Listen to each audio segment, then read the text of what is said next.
Hello दोस्तों, कैसे हैं आप लोग? आशा करती हूँ आप सभी स्वस्थ होंगे।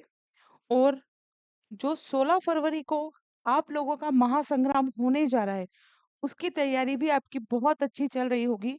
मुझे इसमें कोई डाउट नहीं है। ये तारीख ध्यान रखें आप, धीरे-धीरे नज़दीक आती जा रही है। जैसा कि आप लोगों को पता है, एमपीपीएससी ने अपना नोटिफिकेशन भी जारी कर दिया है 158 पोस्ट के साथ। 158 पद उसमें बताए गए हैं। 700 प्लस अभी भूल जाएं आप। जो जारी किया गया है उसी पर अपना कंसंट्रेशन रखें, मिथ्ये के चक्कर में ना पड़े, क्योंकि देखिए कहाँ तो 158 और कहाँ 700।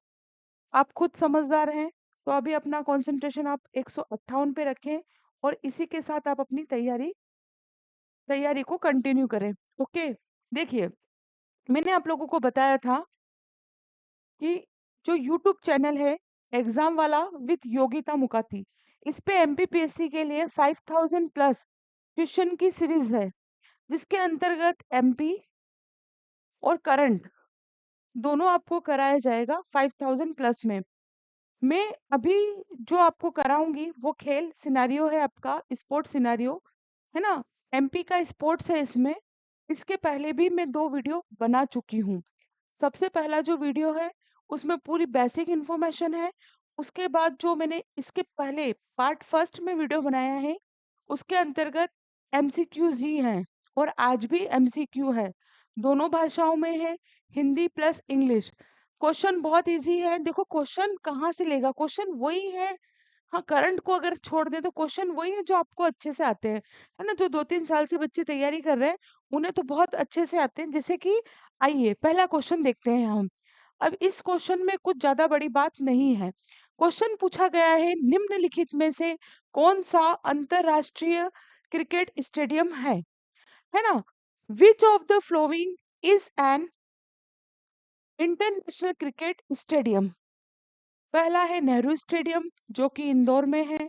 उसके बाद अगर आप होलकर स्टेडियम देखें तो ये भी इंदौर में है। और तीसरा अगर आप देखें रूप सिंह स्टेडियम, ये कहाँ पर है, ग्वालियर में। मैं आपको बताना चाहूंगी ये जो तीनों आपके स्टेडियम दिख रहे हैं, ये तीनों इंटरनेशनल स्टेडियम ही है। देखिए कभी क्वेश्चन में अब जैसे मैंने ये पढ़ा दिया आपको, क्वेश्चन में ये आ जाए कि रूप सिंह स्टेडियम किस खेल के लिए है और ऑप्शन आ जाए हॉकी, क्रिकेट, है ना, टेनिस, तो आप बहुत सारे बच्चे हॉकी लगा के आ जाएंगे, जो कि टोटली रॉन्ग है। ये जो स्टेडियम है क्रिकेट का है। कहने का मतलब ये है कि ये तीनों स्टेडियम में से अगर कुछ सेपरेट पूछ ले वो आपसे कि निम्नलिखित स्टेडियम का संबंध कौन से खेल से है, तो इन तीनों का संबंध क्रिकेट से है और तीनों अंतरराष्ट्रीय क्रिकेट स्टेडियम है। ओके, अब आ जाते हैं हम सेकंड क्वेश्चन पे। सेकंड क्वेश्चन देखिएगा। MPCA MPCA Madhya Pradesh cricket association, Madhya Pradesh cricket association का मुख्यालय कहाँ स्थित है। Where is the headquarter of Madhya Pradesh cricket association, जिसका शॉर्ट फॉर्म है एमपीसीए, लोकेटेड। तो कहाँ पर है, उज्जैन, दिल्ली, इंदौर, भोपाल। तो इसका जो मुख्यालय है वो इंदौर में स्थित है। शायद आप लोगों को पता होगा, नहीं पता है तो देख ले आप लोग। मध्य प्रदेश क्रिकेट एसोसिएशन जिसका मुख्यालय इंदौर में है, भारतीय राज्य मध्य प्रदेश क्रिकेट टीम में क्रिकेट का शासी निकाय है। इसका गठन 1940 में होलकर क्रिकेट एसोसिएशन के रूप में किया गया था। यदि इसका पुराना नाम पूछे तो नाम क्या होगा, होलकर क्रिकेट एसोसिएशन। अब इंग्लिश में भी पढ़ सकते हैं। MPCA headquarter in Indore, India, is the governing body of cricket. ठीक है, इंडियन स्टेट ऑफ मध्य प्रदेश। और 1940 में इसका गठन, इसका फॉर्मेट किस रूप में हुआ था, होलकर क्रिकेट एसोसिएशन के रूप में। ठीक है, एमपीसीए का अगर पुराना नाम पूछते हैं, पहले तो इसका गठन कब हुआ, तो 1940। और किस नाम से हुआ था? तो होलकर क्रिकेट एसोसिएशन के नाम पर। चलिए नेक्स्ट क्वेश्चन, अच्छा क्वेश्चन है। इसके बारे में तो सारी जानकारी आपको होना चाहिए कि मलखम, चलो मैं बता देती हूँ। मलखम को राजकीय खेल कब घोषित किया गया? 11 अप्रैल 2012, या फिर 10 अप्रैल 2013, या फिर 11 अप्रैल 2014, या फिर 10 अप्रैल 2016, है ना? अप्रैल 2012, 13, 14, 16। तो ये हुआ 10 अप्रैल 2013 को। देखिए मलखम ये हमारे मध्य प्रदेश का क्या है? राजकीय खेल है। दूसरी बात, इसके लिए प्रभाष जोशी पुरस्कार दिया जाता है। प्रभाष जोशी पुरस्कार दिया जाता है। और 10 अप्रैल 2013 को इसको क्या किया गया था? राजकीय खेल। देखिए ऐसा नहीं कि मलखम 2023 को रेडी हुआ, नहीं, ये तो कब से चला आ रहा पारंपरिक खेल है, जिसकी घोषणा राजकीय खेल के रूप में कब हुई? 2013 में। पढ़ लेते हैं इसका। 10 अप्रैल 2013 को राजकीय खेल घोषित किया गया। 14 मलखम केंद्र संचालित हैं, जो खरगोन, उज्जैन, बैतूल, दतिया, पन्ना, रतलाम, शाजापुर, शिवपुरी, ग्वालियर, टीकमगढ़, जबलपुर, छतरपुर और सागर। इस खेल के खिलाड़ियों को प्रभाष जोशी पुरस्कार से सम्मानित किया जाता है। अब अगर क्वेश्चन पूछे कि प्रभाष जोशी पुरस्कार किस खेल के लिए दिया जाता है, उनमें खेलों के नाम दे सकते हैं, जैसे कबड्डी दे दिया उन्होंने, है ना, टेबल टेनिस दे दिया, कुछ भी। तो आपको पता होना चाहिए कि प्रभाष जोशी जो पुरस्कार है वो किस खेल के लिए दिया जाता है? मलखम के लिए। चलिए ये उसी का इंग्लिश लिखा हुआ है, पढ़ सकते हैं आप लोग। April 10, 2013 has been declared the state game. There are 14 Malkham centers which are operated in Khargone, Ujjain, Baitul, Datia, Panna, Ratlam, Sajapur, Shivpuri, Gwalior, Tikamgarh, Jabalpur, Chhatarpur and Sagar. The players of this game are honored with the Prabhas Joshi Award. Okay. Now next question, question number 4. Madhya Pradesh का कौन सा cricketer विदेश में test शतक, मरनी में test शतक लगाने वाला पहला भारतीय था? अब वो पहला भारतीय था इसलिए पूछा जा सकता है ना? Which cricketers from Madhya Pradesh was the first Indian to score a test century abroad? तो सैयद मुश्ताक अली, सी के नायडू, विजय मर्चेंट, बताइए कौन सा था? एक और है इसमें, नरेंद्र हिरवानी। तो आप लोग मुझे बताएं कि कौन सा ऑप्शन इसमें हो सकता है? इसका सही ऑप्शन होगा मुश्ताक अली।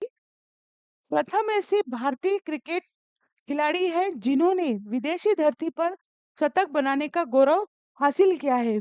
उन्होंने 1936 में, कब? 1936 में भारतीय टीम खिलाड़ी के रूप में शतक बनाया था, जो इंग्लैंड में किसी भारतीय द्वारा बनाया गया पहला शतक था, है ना? इसीलिए ये इम्पोर्टेंट है। जबकि इंदौर में जन्मे नरेंद्र हिरवानी प्रसिद्ध क्रिकेटर हैं। इन्होंने अपने पहले टेस्ट मैच की दोनों पारियों में 8-8 विकेट लेकर अनोखा रिकॉर्ड बनाया था, है ना? मुश्ताक अली और आपके नरेंद्र हिरवानी, इन दोनों का संबंध क्रिकेट से है। यहाँ से आप ये जानकारी ले सकते हैं। इसका पूरा इंग्लिश में डिस्क्रिप्शन भी दिया है। जो बच्चे इंग्लिश मीडियम के हैं, इंग्लिश में पढ़ना चाहते हैं, तो वो इसको पढ़ सकते हैं। ठीक है, चलिए नेक्स्ट क्वेश्चन। हाँ, ये भी इम्पोर्टेंट क्वेश्चन है, पढ़िए इसे। मैं ना पढ़ूं उसके पहले आप पढ़ दीजिए। मध्य प्रदेश में नवीन खेल कूद नीति किस वर्ष अनुमोदित हुई थी? In which year was the new sport, नवीन पूछ रहा है वो, है ना, नवीन खेलकूद policy approved in Madhya Pradesh? 2001, 2004, 2005 and 2006। तो जो नवीन खेल नीति है वो 2005 में अनुमोदित की गई थी, लागू की गई थी। प्रथम खेल नीति कब आई? प्रथम खेल नीति 1989 में। तत्पश्चात 1994 उसके बाद 2003 और नवीन खेल नीति 2005, 1989, 1994 एंड 2003, देन 2005। इन सभी ईयर्स का संबंध खेल नीति से है ना। सबसे पहले 1989 में बनी और सबसे लास्ट वाली अपनी 2005 में। ठीक, ये लिखा हुआ है इसमें, the first sport policy in Madhya Pradesh was formulated in the year 1989। Afterwards it was, फिर से ये फॉर्मुलेटेड हुई 1994, then 2003। The new sports policy was implemented in 2005. Okay, मुझे लगता है आपको समझ में आ रहा होगा। अगर आपको समझ में आ रहा है, क्वेश्चन अच्छे लग रहे हैं, तो वीडियो को लाइक करें, चैनल को सब्सक्राइब करें और अधिक से अधिक इस वीडियो को शेयर करें।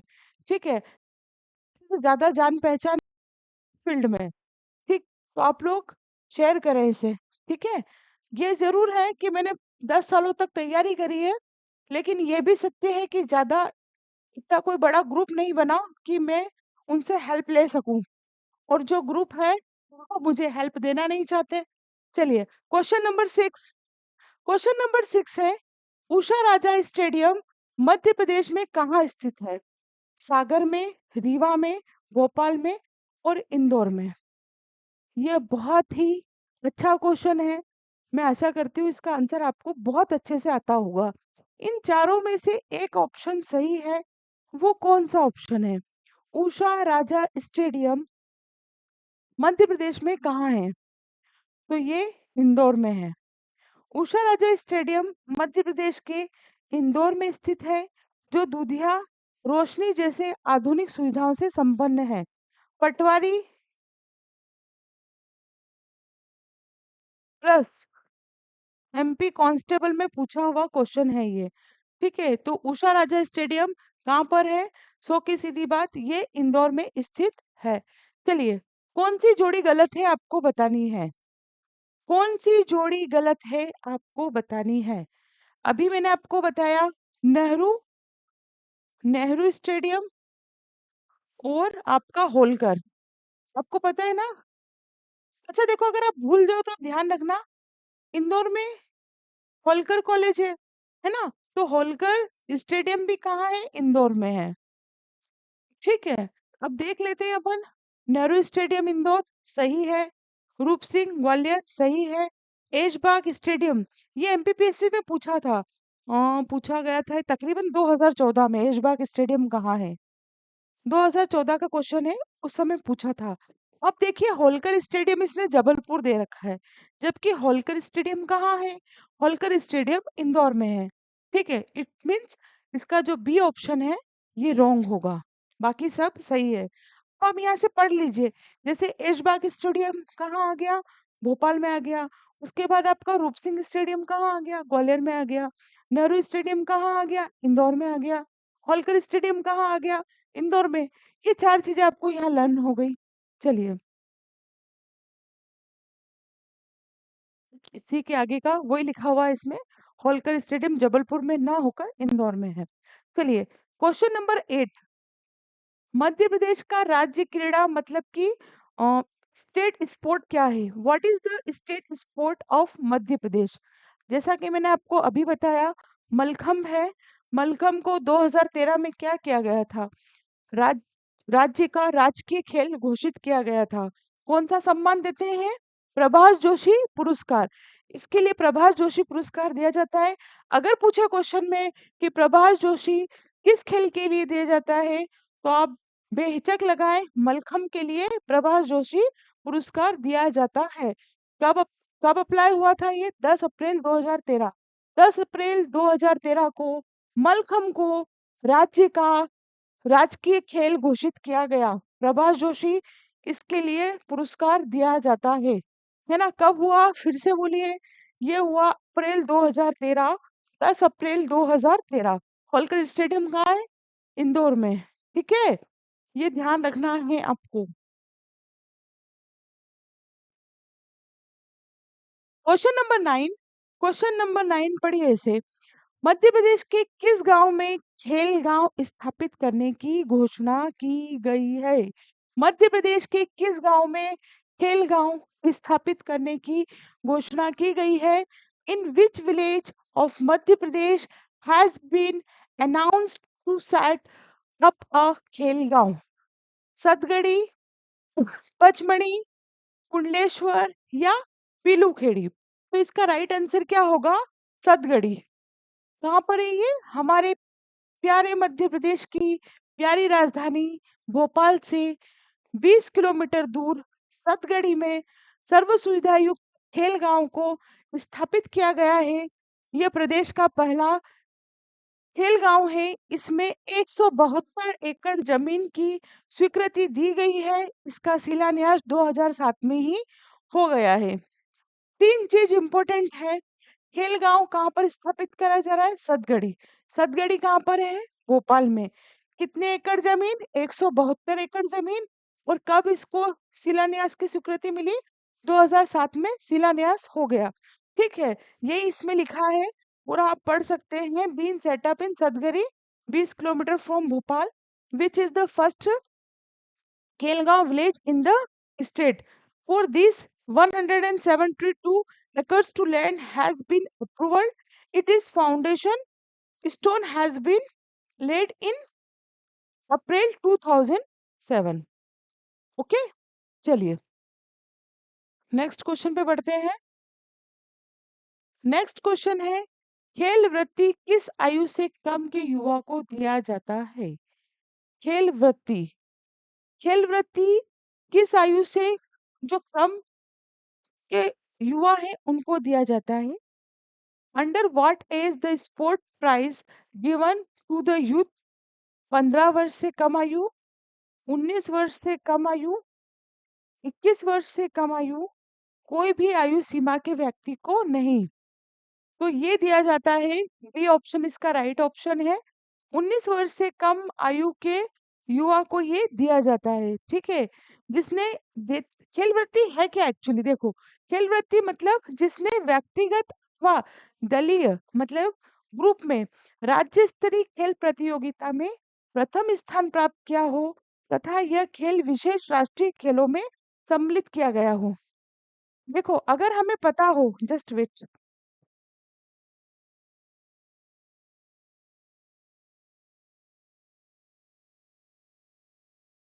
Sorry for disturb you. देखिए, अगर हमें पता हो जैसे खेल वृत्ति मिल रहा है, प्रभाष जोशी पुरस्कार मिल रहा है, अगर हमें ये चीज पता हो कि किस फील्ड के लिए क्या दिया जाता है, कब इसके नामांकन फॉर्म भराए जाते हैं, तो हम आधी जंग तो यूं ही जीत जाते हैं। सिविल सर्विस की तैयारी सिर्फ इसलिए ही ना करें कि सिविल सर्वेंट बनना है, आप इसलिए भी करें ताकि आपको जो जानकारियां नहीं है एक अच्छे नागरिक बनने के लिए, वो सब आपको पता चले। आपके क्या राइट्स है आपको पता चले, नहीं तो जी रहे हैं पता ही नहीं है। अब इतने सारे पुरस्कार भी ले सकते हैं। बहुत से बच्चे तो ऐसे भी हैं जो बहुत अच्छा परफॉर्मेंस करके आते हैं, लेकिन उन्हें पता ही नहीं है कि हमें अवार्ड भी मिल सकता है ना? तो आप इन चीजों का ध्यान रखें। चलिए नेक्स्ट क्वेश्चन पे चलते हैं। ये पूरे इसका इंग्लिश में डिस्क्रिप्शन दिया है, आप पढ़ सकते हैं। क्वेश्चन नंबर 11, निम्न में असंगत बताना है आपको। कैसे पता करेंगे? भगवान दास, विजय नायडू, रमेश भाटिया और बन्ने खा। इसमें से जो इसका राइट आंसर होगा वो होगा आपका बने खां, क्योंकि बने खां मध्य प्रदेश के हॉकी के खिलाड़ी है, जबकि तीनों कौन से हैं? क्रिकेट खिलाड़ी। Bane Khan is a hockey player from Madhya Pradesh, well other three have been state cricketers. Okay, तो बने खां इसका राइट आंसर हो जाएगा। चलिए चलते हैं नेक्स्ट क्वेश्चन पे। खेल पंचायत का आयोजन करने वाला पहला राज्य कौन सा है? बहुत अच्छा क्वेश्चन है, आना चाहिए आपको। मध्य प्रदेश, उत्तर प्रदेश, छत्तीसगढ़, राजस्थान। जब कभी ऐसे क्वेश्चन पूछे जाते हैं और हमें आंसर नहीं पता होता तो हम मध्य प्रदेश लगा देते हैं, जनरली मैंने देखा है ऐसा। लेकिन थोड़ा सा मंथन भी कर लिया करें। हालांकि इसका जो आंसर है वो मध्य प्रदेश ही है। मध्य प्रदेश में 29 अगस्त, अच्छा 29 अगस्त को क्या होता है? 29 अगस्त को हम राष्ट्रीय खेल दिवस मनाते हैं। ठीक है। राष्ट्रीय खेल दिवस के अवसर पर खेल पंचायत का आयोजन किया गया है। राष्ट्रीय खेल दिवस अंतर्राष्ट्रीय हॉकी प्लेयर मेजर ध्यानचंद की स्मृति में मनाया जाता है। One of the occasions of National Sports Day on August 29, 2007, खेल panchayat was organized in Madhya Pradesh. National Sports Day International Hockey Players is given in memory of major Dhyanchand. ठीक है, चलिए next question. To the hell with hockey, अच्छा question है, answer आपको बहुत अच्छे से पता होगा। टू हेल विथ हॉकी किसकी पुस्तक है? Whose book is to hell with hockey? ये किसकी पुस्तक है, ये आपको बताना है। लतीफ अनवर, मुश्ताक अली, असलम शेरवान और इनमें से किसी की नहीं। तो ये जो पुस्तक है ये है आपकी असलम शेरवान। मध्य प्रदेश के हॉकी के अंतर्राष्ट्रीय खिलाड़ी रहे और बैतुल सांसद बने Aslam Khan. To hell with hockey पुस्तक इन्होंने ही लिखी। किसने? असलम खान साहब ने, है ना। असलम खान साहब ने कौन सी लिखी है book? To the hell with hockey. Okay, ये पुस्तक किसकी है? To hell with hockey Aslam Khan साहब की। किसकी है? असलम खान साहब की। क्या है असलम खान साहब की कौन सी बुक है? To the hell with hockey. Okay, चलिए नेक्स्ट क्वेश्चन। भारतीय खेल प्राधिकरण की मध्य क्षेत्रीय परिषद कहाँ है? इंदौर में, जबलपुर में, भोपाल में और ग्वालियर में। बहुत सारे बच्चे इसका जबलपुर आंसर देंगे जो कि रोंग है। इसका सही आंसर भोपाल है, ये भोपाल में है। ठीक है, ये देख सकते हैं, इसमें इंग्लिश में ज्यादा बोलने की कोई जरूरत नहीं है। भोपाल में है। क्या है? Where is the central zone council of Madhya sorry where is the central zone council of sports authority of India? SAI, मतलब कि साई, साई भी बोलते हैं इसे। ठीक है, चलिए नेक्स्ट क्वेश्चन। गोटमार का खेल कहाँ प्रचलित है? देखो ये खेल जो है ये जनजातीय की दृष्टि से भी इम्पोर्टेंट है, जो आपकी यूनिट 10 है। तो ये छिंदवाड़ा में है। दिस वन छिंदवाड़ा में है। गोटमार का खेल छिंदवाड़ा में प्रचलित है। ठीक, पूछ लें क्योंकि खेल था इसलिए इसको स्पोर्ट में भी डाल दिया है। चलिए next question.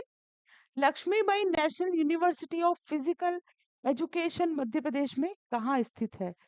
Where is the Lakshmibai national university of physical education located in Madhya Pradesh? Madhya Pradesh में Lakshmibai national university of physical education कहाँ है? लक्ष्मीबाई की समाधि कहाँ है? वहीं पर sorry, Lakshmibai national university of physical education है ग्वालियर। ग्वालियर इसका राइट आंसर है। एक मिनट, बहुत आगे आ गए अपन ना। ये रहा आंसर। ठीक है, इसका जो राइट आंसर है वो कौन सा होगा? इसका राइट आंसर ग्वालियर। रीवा में भी नहीं है, उज्जैन में भी नहीं है, भोपाल में भी नहीं है। इसका राइट आंसर ग्वालियर है। आप ऐसे भी ध्यान रख सकते हैं कि ग्वालियर में ही क्या है? लक्ष्मीबाई की समाधि है। Lakshmibai national university of physical education institute Madhya Pradesh के ग्वालियर में स्थापित किया गया है। यह देश एवं एशिया का पहला अपनी तरह का एकमात्र संस्थान है जिसकी स्थापना अगस्त 1957 में की गई थी। मध्य प्रदेश में इसका दूसरा क्षेत्रीय केंद्र भोपाल में स्थापित किया गया है। Lakshmibai national university of physical education institute was established in Gwalior, Madhya Pradesh. It is the first institute of its kind in the country and Asia, which was established in August 1957. Its second regional center in Madhya Pradesh was established in Bhopal. जो बच्चे MPPSC की exam दे रहे हैं उसमें इसका year पूछा जा चुका है। अगर आपको ईयर में कंफ्यूजन रहता है तो आप ऐसे भी याद रख सकते हैं, जैसे यहाँ 1957 है। ठीक है, हो सकता है वो 1956 दे दे, 1955 दे दें और 1958 दे दें। कंफ्यूजन ही कंफ्यूजन है। तो आप ऐसे भी याद रख सकते हैं, आपने पोयम सुनी होगी कि खूब लड़ी मर्दानी, वो तो झांसी वाली रानी थी। चमक उठी सन 57 में, वह तलवार पुरानी थी। और खूब लड़ी मर्दानी, वो तो झांसी वाली रानी थी। चलिए नेक्स्ट क्वेश्चन पे आ जाते हैं। मध्य प्रदेश का पहला खेल क्लब किस खेल से संबंधित है? बहुत बढ़िया क्वेश्चन, और आपको इसका आंसर आता होगा, मुझे पूरा विश्वास है। क्या इसका आंसर क्रिकेट है, या इसका आंसर हॉकी है, या इसका आंसर पोलो है, या इसका आंसर कबड्डी है? इसका राइट आंसर जो है क्रिकेट है। मध्य प्रदेश का पहला खेल क्लब पारसी क्रिकेट क्लब था, जो क्रिकेट से संबंधित था, जिसकी स्थापना उन 1890 में की गई। The first the first sports club of Madhya Pradesh was the Parsi cricket club, which was related to cricket, which was established in 1890। ठीक है, इस प्रकार से जो पारसी क्लब था वो क्रिकेट से संबंधित था, जो कि मध्य प्रदेश का पहला खेल क्लब भी था। चलिए नेक्स्ट क्वेश्चन। मध्य प्रदेश का एकमात्र आदिवासी स्कूल, ये क्वेश्चन भी पीएससी ने पूछ लिया है।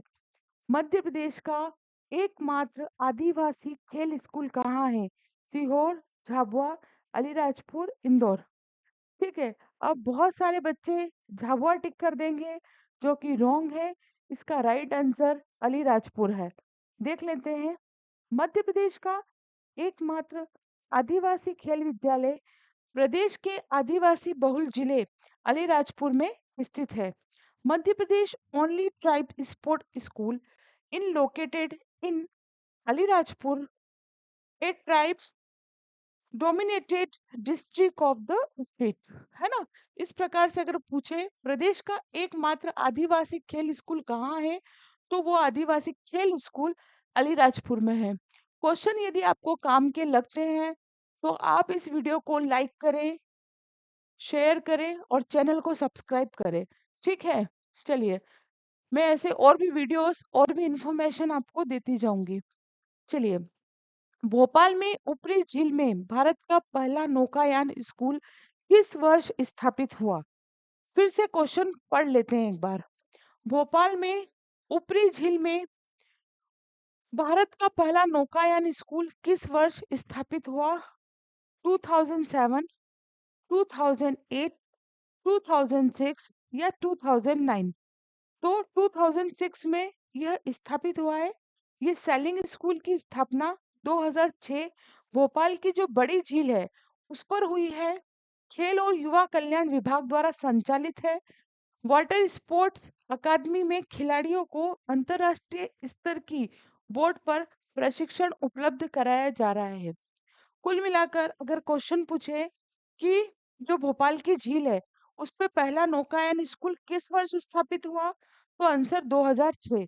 किसके अंतर्गत चल रहा है ये खेल और युवा कल्याण विभाग द्वारा संचालित है और वाटर स्पोर्ट अकादमी है। यहाँ पर क्या किया जाता है, खिलाड़ियों को अंतरराष्ट्रीय लेवल पर तैयार किया जाता है। ठीक है, चलिए नेक्स्ट क्वेश्चन।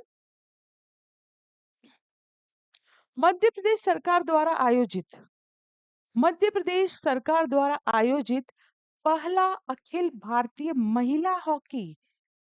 महिला हॉकी टूर्नामेंट किसके द्वारा? मध्य प्रदेश सरकार के द्वारा। फिर से पढ़ते हैं। मध्य प्रदेश सरकार द्वारा आयोजित पहला अखिल भारतीय महिला हॉकी टूर्नामेंट किस स्टेडियम में हुआ? In which stadium was the first all India women's hockey tournament organised by the Madhya Pradesh government held? Holkar, Aishbagh, Roop Singh और मानसिंह। तो ये जो हुआ था ये भोपाल में पहली बार अखिल महिला हॉकी टूर्नामेंट 2010 अप्रैल को खेला गया, जिसमें देश की शीर्ष 8 टीमों ने भाग लिया। यह टूर्नामेंट स्थानीय ऐशबाग हॉकी स्टेडियम में खेला गया। The first all women's hockey tournament was played in Bhopal, the capital of Madhya Pradesh, in April 2010, in which the top 8 teams of the country participated. The tournament was played at the local Ashbagh Hockey Stadium. April 30। Okay, चलिए। मध्य प्रदेश खेल और युवा कल्याण के निदेशालय में निम्नलिखित पुरस्कारों में से कौन सा पुरस्कार सम्मिलित नहीं है? आपको बताना है इनमें से कौन सा पुरस्कार सम्मिलित नहीं है। मुझे पता है कि आपको इसका आंसर पता होगा क्योंकि ये तो पढ़ चुके हैं हम। विश्वामित्र, विक्रम, वशिष्ठ और एकलव्य। तो ऑब्वियसली वशिष्ठ पुरस्कार शामिल नहीं है क्योंकि वशिष्ठ पुरस्कार राजस्थान सरकार द्वारा खेल प्रशिक्षकों को दिया जाने वाला सबसे बड़ा खेल पुरस्कार है। सबसे बड़ा खेल पुरस्कार है, वशिष्ठ पुरस्कार है, लेकिन मध्य प्रदेश सरकार का नहीं है, ये राजस्थान सरकार का है। ठीक है, चलिए आगे बढ़ते हैं। कुछ अन्य तथ्य है, आप इसको देख लीजिए। कोशिश की है कि क्वेश्चन अलग ना जाए, इसलिए भरसक प्रयास के बाद, जैसे रूप सिंह स्टेडियम कहाँ है? तो ये ग्वालियर में है। विक्रम पुरस्कार की शुरुआत 15 मई 1990। Vikram award was started on 15 मई 1990। एकलव्य पुरस्कार की शुरुआत 1994। विश्वामित्र 1994। एकलव्य और विश्वामित्र, एकलव्य और विश्वामित्र दोनों 1994। Eklavya award started in 1994। Vishwamitra award launched 1994। Prabhash Joshi पुरस्कार की शुरुआत 2013। बता चुकी हूं मैं आपको। चलिए आगे चलते हैं। प्रमुख खिलाड़ी व खेल के नाम। प्रमुख खिलाड़ी व खेल के नाम में आप देख सकते हैं बैडमिंटन। बैडमिंटन के जो खिलाड़ी हैं आप देखिए, समीर वर्मा, सौरभ वर्मा, सरोजनी होप्टे, प्रतुल जोशी, सीमा भंडारी, सीडी देवरस और आदित्य जोशी। ये सब बैडमिंटन के हैं। बीएम कपाड़िया, कुएम तांबे, ये सब जो है बैडमिंटन के हैं। फिर से पढ़ देती हूँ बैडमिंटन के खिलाड़ी। कुएम तांबे, बीएम कपाड़िया, समीर वर्मा, सौरभ वर्मा, सरोजनी ओप्टे, प्रतुल जोशी, सीमा भंडारी, सीडी देवरस और आदित्य जोशी। ठीक है, ये सब किसके खिलाड़ी है? बैडमिंटन के। ठीक है, मैं ये नहीं कहती कि रटो कॉपी लेके बैठो, लेकिन जब अपने को फ्री टाइम है, नींद आ रही है, तो मोबाइल चालू कर लो और इनके नाम सुनो, कुछ तो जाएगा यहाँ पर। चलिए, उसके बाद टेबल टेनिस के आप देखिए, जाल गोदरेज है ना, जो जाल गोदरेज है, ये जल नहीं है, जाल है। जाल गोदरेज जो है, इन्हें ग्रेट वॉल ऑफ चाइना के नाम से भी जाना जाता है। रीता जैन, रिको आचार्य, पूजा शर्मा और स्निग्ध मेहता, ये सबके किसके खिलाड़ी है? टेबल टेनिस के। उसके बाद आप हॉकी के सुनिए लीजिए। असलम शेर खान, शंकर लक्ष्मण, लतीफ अनवर, समीर दादा।